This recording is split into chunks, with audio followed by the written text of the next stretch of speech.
आज हम लोग सीक्वेंस के बारे में पढ़ेंगे, ठीक है। सीक्वेंस, सीरीज, जबकि बेसिक हम लोगों को पढ़ना है अरिथमेटिक प्रोग्रेशन। क्या पढ़ना है? अरिथमेटिक प्रोग्रेशन, जो कि क्लास 10th में भी है, 11th में भी है, और यदि आप इंजीनियरिंग का एग्जाम देंगे तो वहां भी आपको इसके क्वेश्चन मिलेंगे। लेकिन अभी जो हम लोग पढ़ने जा रहे हैं, जो फर्स्ट क्लास में बताने जा रहे हैं, आपको बेसिक कंसेप्ट बताने जा रहे हैं, ठीक है। उसके बाद हम क्लास 10th हो या 11th हो, उसका एनसीईआरटी सॉल्यूशन भी सॉल्व करेंगे, जो कि आप एक हफ्ते के लगभग आपको वो वीडियो मिल जाएगा। अभी हम लोग पढ़ने जा रहे हैं बेसिक कंसेप्ट, ठीक है। तो सबसे पहले शुरू करते हैं सीक्वेंस से। देखिए यहाँ पर सीक्वेंस क्या है। सीक्वेंस देखिए, घर में भी हम लोग कोई काम करते हैं, बाहर भी जाते हैं, एक रूल के तहत करते हैं, एक सीक्वेंस के तहत करते हैं। टाइम भी होता है सीक्वेंस में, 1 बजा, फिर 2, फिर 3, फिर 4, तो उसको सीक्वेंस बोलते हैं, ठीक है। कोई भी काम करते हैं तो एक ऑर्डर के फॉर्म में करते हैं। तो उसी प्रकार से एक नंबर को भी हम लोग अरेंज करते हैं। जैसे हम लोग पहले तो पढ़ चुके हैं इंक्रीजिंग ऑर्डर और डिक्रीजिंग ऑर्डर, ठीक है। कोई भी नंबर, लेकिन यहाँ पर इंक्रीजिंग और डिक्रीजिंग के साथ साथ एक फिक्स ऑर्डर भी होगा। फिक्स ऑर्डर का मतलब आप ये समझ सकते हैं कि कोई भी 2 नंबर अगर दिया हुआ हो, फर्स्ट नंबर और सेकेंड नंबर, तो इस दोनों की मदद से आप 3rd number, 4th number, 5th number, 6th number, 7th number क्या कर सकते हैं? फाइंड कर सकते हैं। जैसे यहाँ देखिए, पहले सीक्वेंस का डिफिनेशन देखिए क्या लिखता है। इसका डिफिनेशन होता है some number arrange by a definite rule. एक डिफिनिट रूल के तहत अगर किसी नंबर को हम अरेंज करते हैं तो कॉल्ड, अब डिफिनिट ऑर्डर क्या है, डिफिनिट रूल क्या है, आप समझ सकते हैं। डिफिनिट रूल बोलिए या ऑर्डर बोलिए।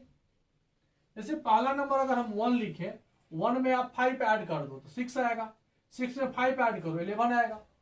अब कोई आगे आपसे पूछे कि अब बताओ क्या होगा, अगर आप जो कह रहे हो, जैसे हमने 5 ऐड किया, 5 ऐड किया, तो कोई भी आदमी समझ सकता है कि 5 ऐड किया है, 5 ऐड किया है, 5 ऐड किया है। ये रूल हुआ। फर्स्ट 2 नंबर अगर दिया हुआ हो और लास्ट 2 नंबर हो या मोर देन 2 नंबर्स हो, अगर हम फाइंड कर लेते हैं तो इसको हम लोग क्या बोलते हैं? सीक्वेंस बोलते हैं। जरूरी नहीं है कि प्लस ही करो, 1 में माइनस कर दो 4, क्या देगा? -3, फिर -4 ऐड कर दो -7, फिर -4 ऐड कर दो -11, तो ये भी एक सीक्वेंस हुआ। प्लस और माइनस ही नहीं, मल्टीप्लाई कर दो 2 से, फिर मल्टीप्लाई कर दो 2 से, फिर मल्टीप्लाई कर दो 2 से, इस तरह से इसको हम लोग क्या बोलते हैं? सीक्वेंस। समझ में आ गया होगा। सीक्वेंस क्या हुआ?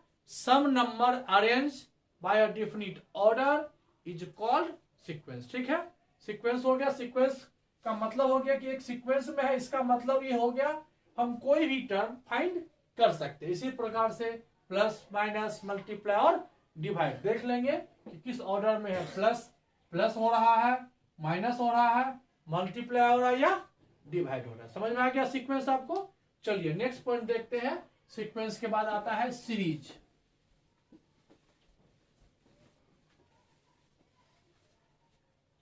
सीक्वेंस के बाद आता है सीरीज। सीरीज का मतलब होता है sum of sequence. Sum of sequence is called series.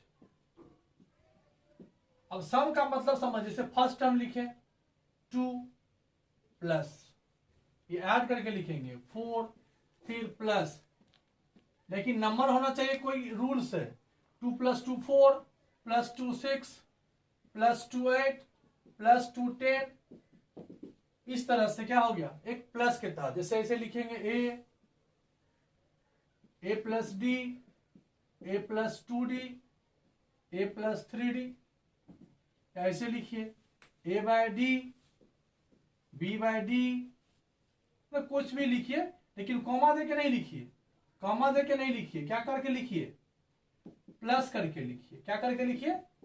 Plus करके। इसको बोलते हैं हम लोग, एक सीक्वेंस लिख लो, 20 से कमा को हटा दो, 20 से कमा को हटा करके प्लस, जैसे आप लोग देखे होंगे दिवाली बल्ब में क्या रहता है, सीरीज बल्ब रहता है, एक बल्ब दूसरे बल्ब से क्या रहता है, जुड़ा हुआ रहता है। तो सीरीज का मतलब हो गया जैसे कि हम लोग जुड़ा हुआ रहना, जैसे कि हम लोग इस टाइप का देखते हैं, चेन देखते हैं, या तो घर में लगाने वाला साइकिल वाला चेन हो, एक दूसरे से जुड़ा हुआ रहता है, इस प्रकार से जुड़ा रहता है, उसी को हम लोग क्या बोलते हैं, सीरीज बोलते हैं, जुड़ा हुआ रहना चाहिए। तो मैथमेटिकल जुड़ा हुआ मतलब प्लस या माइनस का साइन आपको रहेगा, ये हो गया सीरीज। अब यहां पर क्या हुआ, तो सम सीरीज के बाद हम लोगों को क्लास 10th में जो है वो प्रोग्रेशन पढ़ना है। अब इसी सीक्वेंस, बहुत सारा प्रकार का सीक्वेंस हो सकता है, प्लस करने से, माइनस करने से, मल्टीप्लाई करने से, डिवाइड करने से, कुछ बेसिक भी, जैसे कभी 1 प्लस कर दिए, आगे में 2 प्लस कर दिए, उसके आगे देखिए ये भी सीक्वेंस है, लेकिन ये एपी नहीं होगा, प्रोग्रेशन नहीं होगा। जैसे 1 है, इसमें 1 ऐड कर दिए, 2 हुआ इसमें 2 ऐड कर दिए, तो 4 हुआ इसमें 3 ऐड कर दिए, तो 7 हो गया इसमें 4 ऐड कर दिए।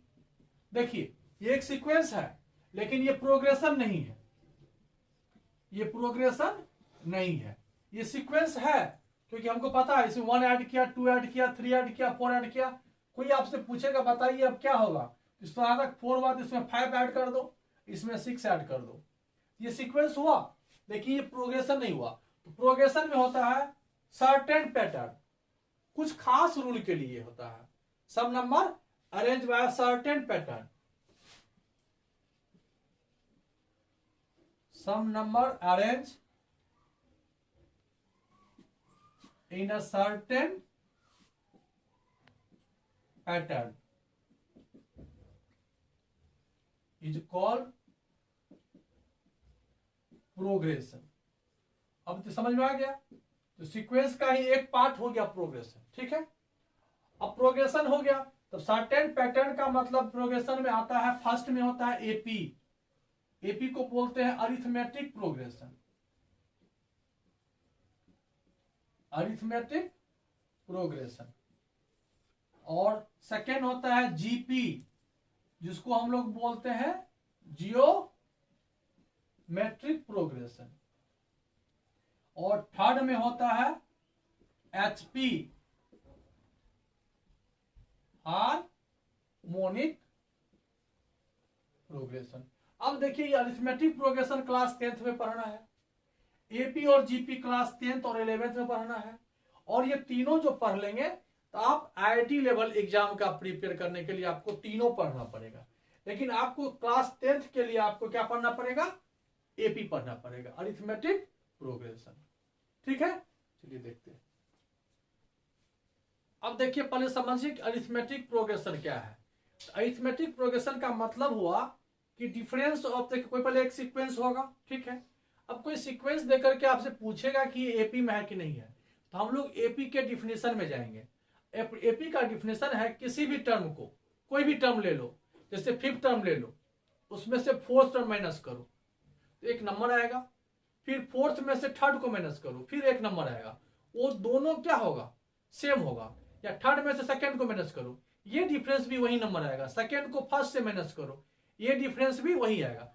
मतलब किसी भी दो नंबर का, कंटिन्यूअस नंबर का, किसी दो का नहीं, किसी 2 कंटिन्यूअस डिफरेंस का नंबर का डिफरेंस ऑलवेज क्या होगा, कांस्टेंट होगा। इसको डिफिनेशन में हम लोग लिखते हैं difference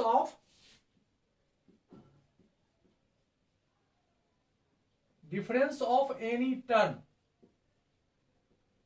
bye it's preceding term is always constant। इससे पहले लिख सकते हैं in AP difference of any terms. देखिए आप क्वेश्चन यहां लिखते हैं, एग्जांपल देखिए, जैसे 2 लिखे, 4 लिखे, 6 लिखे, 8 लिखे, 10 लिखे, 12 लिखे। अब देखिए 4 में से 2 को माइनस कीजिए, ये T2 इसको बोलते हैं, इसको बोलते हैं T1। ये भी समझिए, फर्स्ट टर्म का सिंबल है T1, या कोई कोई बुक लिखता है A1। सेकेंड टर्म को बोलते हैं T2, या कोई कोई बुक लिखता है A2। ये थर्ड टर्म है T3, या इसको बोलो A3। अब ये बुक के हिसाब से A2 माइनस A1 का जो डिफरेंस होगा वो A3 माइनस A2 का होगा। यही A4 माइनस A3 का होगा। देखिए होगा, 4 में से 2 माइनस करो कितना होगा 2, 6 में से 4 माइनस करो कितना होगा 8 में से 6 माइनस करो कितना होगा 10 में से 8 माइनस करो कितना होगा। अगर ये डिफरेंस ऑलवेज कांस्टेंट आ रहा है तो उसको हम क्या बोलेंगे एपी। बस एपी का यही सिंबल है।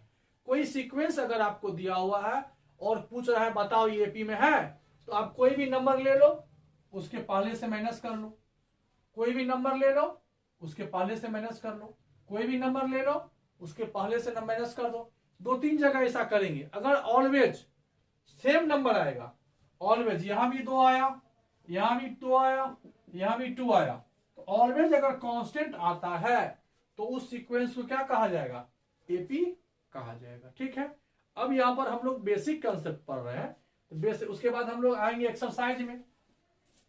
अब यहां पर देखिए यही नहीं, कोई भी सीक्वेंस ले लो, जैसे यहां पर ले लेते हैं 5, 10, 15, 20 पहला, दूसरा 4, 8, 15, 23, 29। अब देखिए 2 सीक्वेंस हमने लिखा, इसमें देखिए फर्स्ट को चेक करो, A2 माइनस A1 क्या देगा, फिर चेक करो लग तो रहा है, फिर चेक करो वही आया, तो yes given sequence is AP. पहला तो हो गया एपी में है। सेकेंड देखो 8 में से 4 माइनस करो, A2 माइनस A1, 8 में से 4 जाएगा। फिर थर्ड देखो आ गया ना डिफरेंट, सेम नहीं ना आया, यहां 4 यहां 7 आया ना, डिफरेंट आया ना, क्या लिखेंगे ये एपी में नहीं है। तो ये जो क्लास 10th वाली बात हुई, क्लास 10th में बेसिक क्वेश्चन ही रहता है। बहुत सारा क्वेश्चन तुमको पूछेगा कि ये एपी में है, तो उसका फर्स्ट टर्म देखेंगे और कॉमन डिफरेंस देखेंगे। अब ये कॉमन डिफरेंस क्या हुआ, तो यही कॉमन डिफरेंस है। देखिए ये जो डिफरेंस आता है इसको हम लोग कॉमन है ना, इसको क्या बोलते हैं हम लोग कॉमन डिफरेंस होता है। ठीक है, अब यहां से ऑलवेज कांस्टेंट जो लिखे हैं हम, अब यहां से समझ सकते हैं। इसके बाद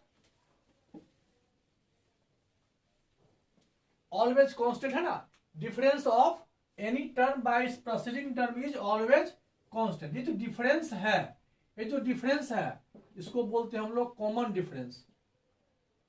कॉमन ये दिस डिफरेंस टर्म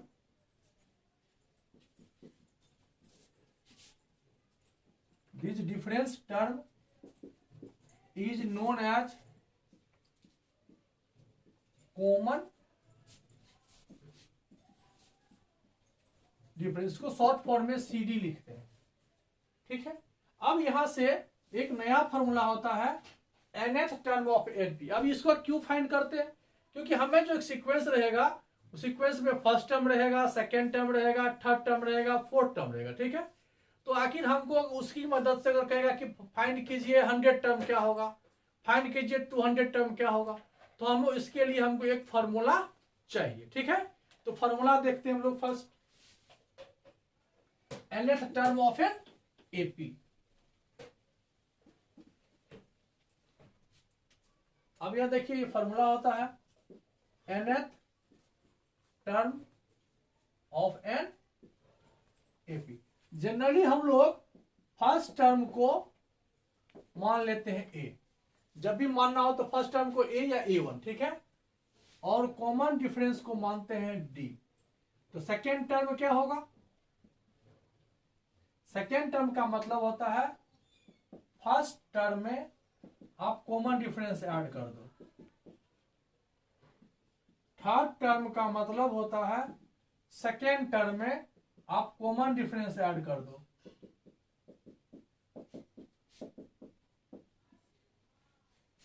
मतलब किसी भी टर्म को, ठीक है, किसी भी टर्म में अगर हम डी ऐड करते हैं तो जस्ट उसके बाद वाला नंबर मिलता है, और किसी भी टर्म में डी माइनस करते हैं तो उसके बिफोर टर्म मिलते हैं। ये समझने के लिए आप ये समझिए, अगर आपको T3 चाहिए तो आप A2 में D ऐड कर दीजिए।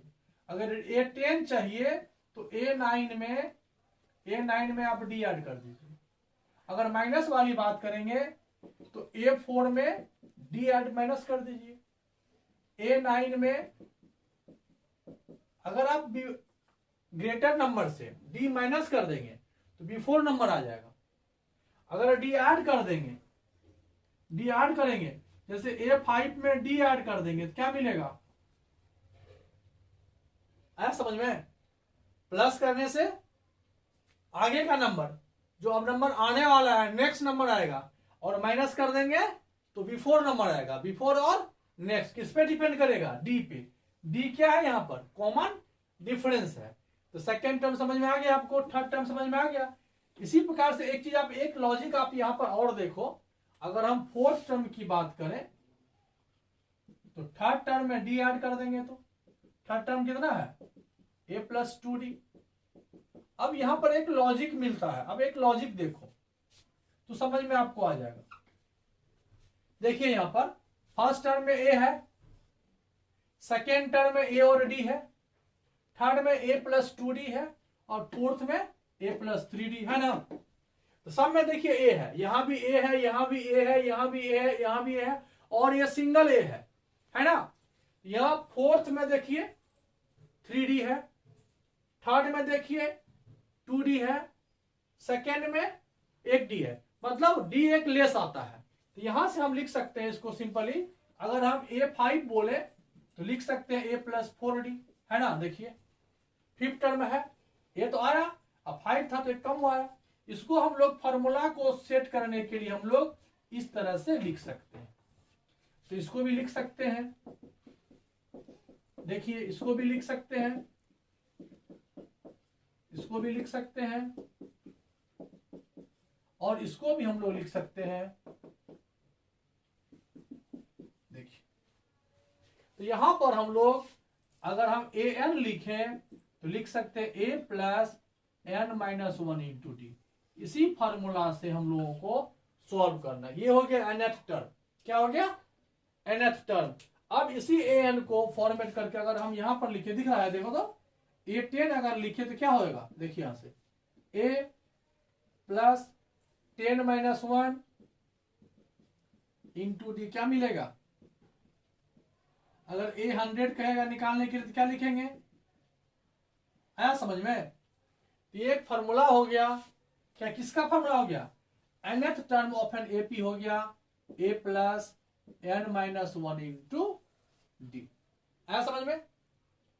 nth term of N AP। अब इसके बाद ये तो TN वाली बात होगी, एक आता है ऐड करना, sum of n terms of N AP। ठीक है, वो बता देते हैं, उसके बाद 3 लॉजिक बता देंगे, उसके बाद हम लोग NCERT सॉल्यूशन देखेंगे। हो गया, ये समझ गई। अब यहां पर देखिए हम लोग क्या हो गया, एक सीक्वेंस था, अब सीक्वेंस को ऐड करना है। जैसे हमको कह दे कि 1 से लेके 100 तक का टर्म ऐड कीजिए। देखिए यहां पर जैसे हमको कह दे कि 1 से लेकर के सबको ऐड कर दीजिए, है ना, थोड़ा सा टफ। अगर 100 तक आप ऐड कर भी लेते हो, कह देगा कि 100 से लेके 1 लाख तक ऐड करो, कह देगा 1 से लेकर के 1 करोड़ तक ऐड करो, तो थोड़ा सा टफ हो जाएगा। इसके लिए एक फॉर्मूला हम बना रहे हैं, जो फॉर्मूला पर सेट करेंगे तो ये आसानी से ऐड हो जाएगा। इसके लिए लिखते हैं sum of n terms of N AP। अब यहां देखिए, यहां पर sum of n terms of AP में हम बता रहे थे, लेट फर्स्ट टर्म क्या है, यहां A1 होता है, इसको आप A मान लीजिए, और कॉमन डिफरेंस को D मान लीजिए।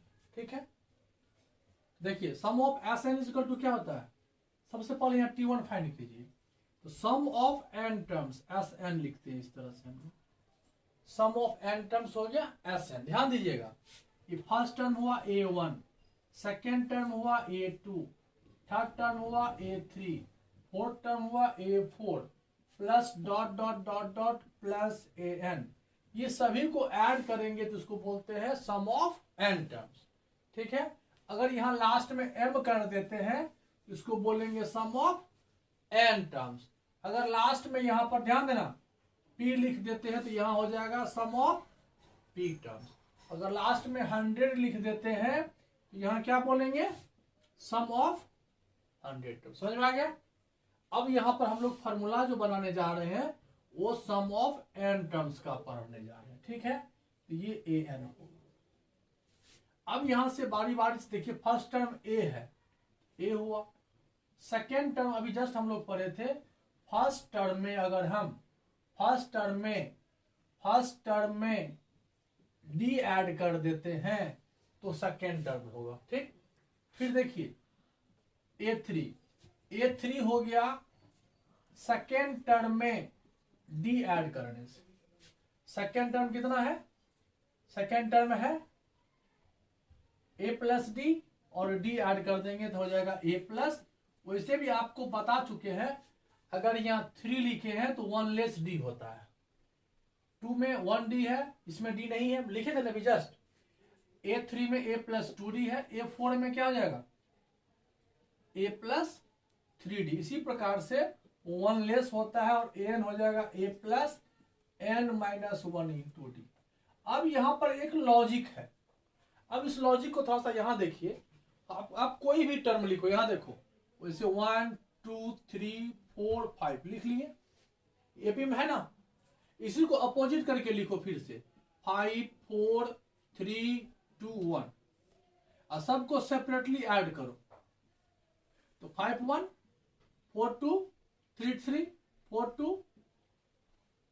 अब यहां से एक और देख लो, जैसे 1 2 1 से छोड़ो, एपी में हो तो 5 10 15, लास्ट में 100 ले लो। अपोजिट करके लिखो, 5 इधर से 100 होगा, इधर से 95 होगा, 90 होगा। ठीक है, ऐड करके देखो, ये एक लॉजिक है।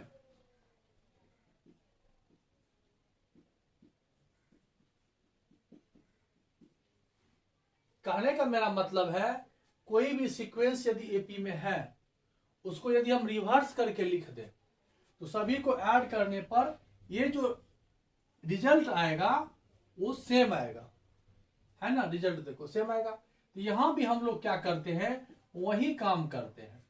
फिर Sn लिखें, इसी को अपोजिट करके लिखिए, इसको यहां ले आइए। ठीक है, फिर इसके जस्ट बिफोर नंबर ये होगा,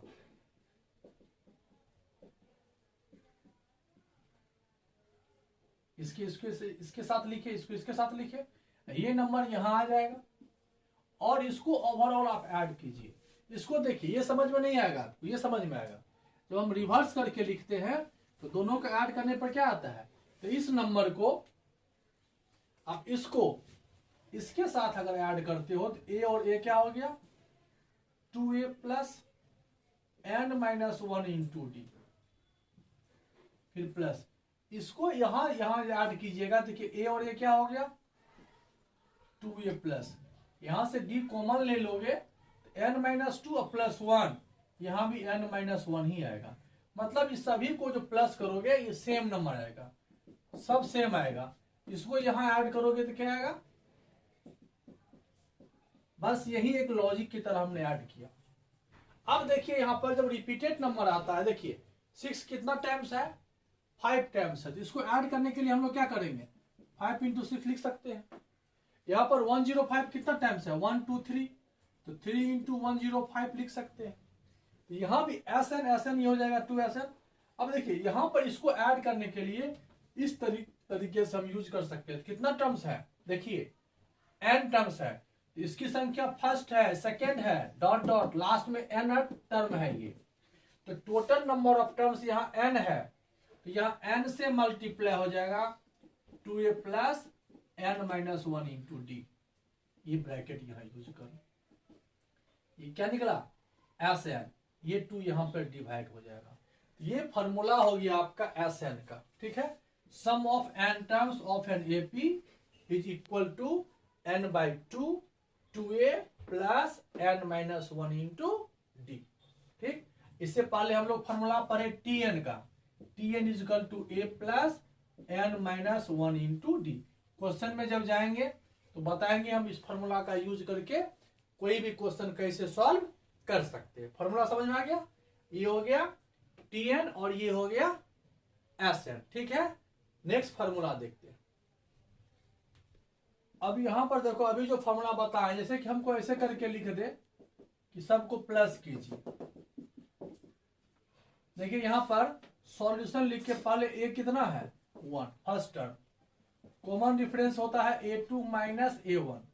a2 कितना है 2, a1 कितना है 1, कितना आया 1। तो सम ऑफ 100 टर्म्स, यहाँ काउंटिंग करना, ये मत समझना कि लास्ट में 100 है तो 100 टर्म होगा, यहाँ कंटिन्यू काउंटिंग है इसलिए 100 हुआ। एज सम ऑफ 100 टर्म्स क्या हो जाएगा, ये 100/2, फॉर्मूला था 2a plus 100 minus 1 into D भी यहाँ 1 था, इसको यहां से कैंसिल कर दो, 2 plus 99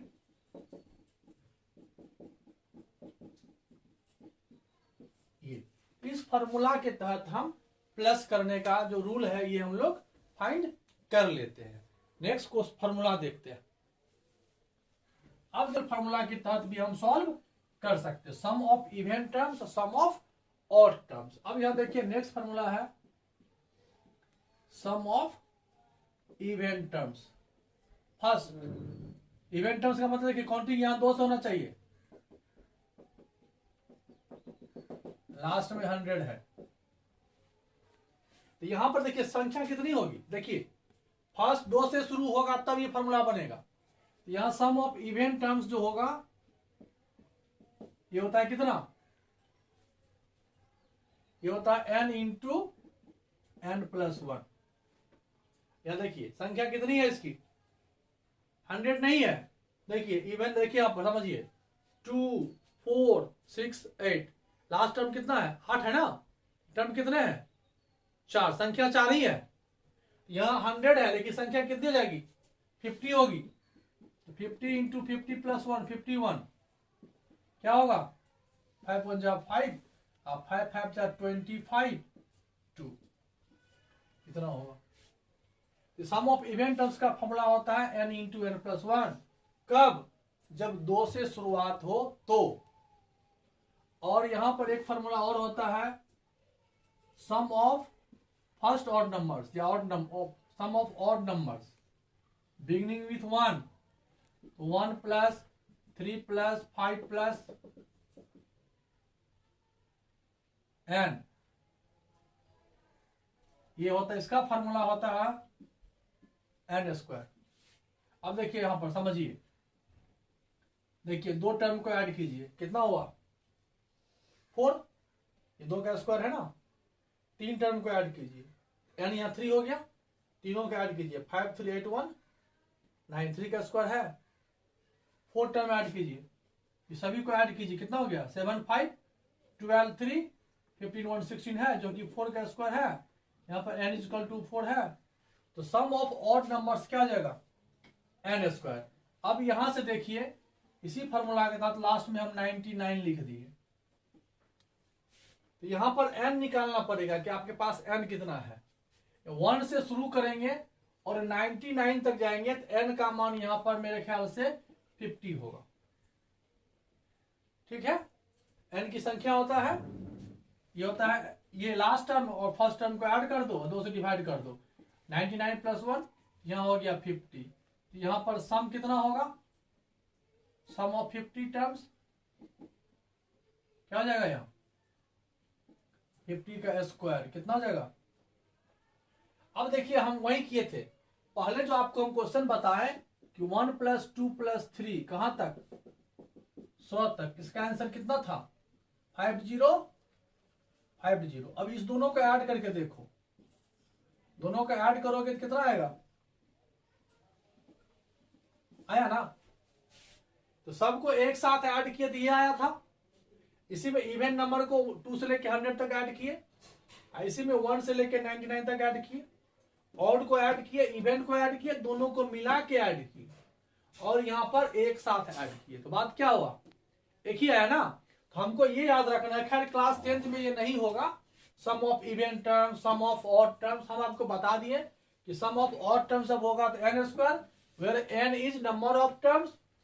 some of even terms होता है n into n+1, where n is number of terms. समझ में आ गया। अब देखिए यहां पर इसमें जो दो क्वेश्चन आपको क्लास बेसिक कंसेप्ट पे रहेगा, इसको देख लीजिए। यहां पर अगर आपको इस तरह से दिया रहेगा कि if an is equal to 2n+1, या ऐसे दे देगा a is equal to 2n² + 1, लिखा रहेगा फाइंड फर्स्ट 4 टर्म्स। ये बेसिक क्वेश्चन है जो आपको ऐसा लिखा हुआ रहेगा। इसमें कुछ नहीं करना है, सॉल्यूशन लिख लेना है। दिया हुआ a1 is equal to a1 first 4 terms मतलब a1 a2 a3 a4। तो a1 मतलब हुआ कि we put n is equal to 1, n के प्लेस पर हम 1 पुट करते हैं, तो क्या हो जाएगा 2 × 1 + 1 कितना हो गया 3। सेकेंड टर्म 2 × 2 + 1, 2 2 जा 4 + 1, a3 2 × 3 + 1 कितना हो गया a4।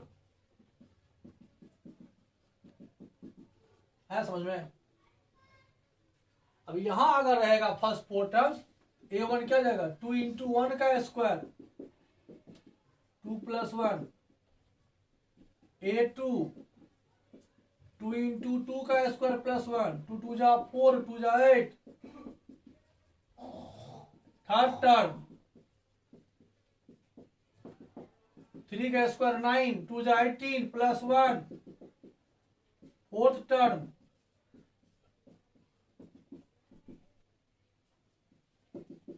9 हो गया। है समझ में? इस प्रकार से क्वेश्चन रहेगा। बेसिक क्वेश्चन जो भी है हम लोग एनसीईआरटी और आर.एस. अग्रवाल का बुक का जो इम्पोर्टेंट क्वेश्चन है वो हम लोग सॉल्व करेंगे। हमने अभी आपको जो प्रॉपर्टीज बताया, क्या बताया, सीक्वेंस क्या है, सीरीज क्या है, एपी क्या है, बस यही ना तीनों। एपी में तुमको 4 फार्मूले बताए। देखिए बेसिक है TN, nth term of n AP, ठीक है। उसके बाद बताया आसन। अब इस पे क्वेश्चन कैसे बनेगा, क्वेश्चन पे आपको ये फार्मूला एक्सेप्ट करना पड़ेगा, और ये तब समझ में भी आएगा कि इस फार्मूला का हम यूज कैसे करें। Okay, bye.